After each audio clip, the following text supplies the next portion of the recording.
Launch. We're launching.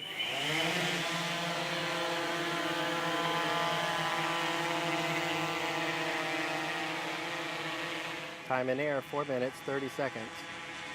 Approaching Martin Luther King, 100 meters.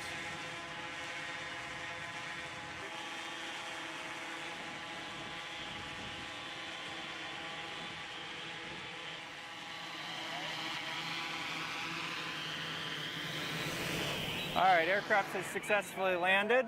Confirming Hummel's active, temperature's appropriate, organ doesn't appear to be injured at all. Looks like a perfectly transplantable organ. One small hop for a drone, one major leap for medicine. Point B and reach that waiting recipient. Okay, Mr. Anna, we're good. This is a major step towards reinventing the way that the current system of organs are moved. And I think we can help a lot of people this way. Might take a long time, but it's the first step. Go team. Awesome.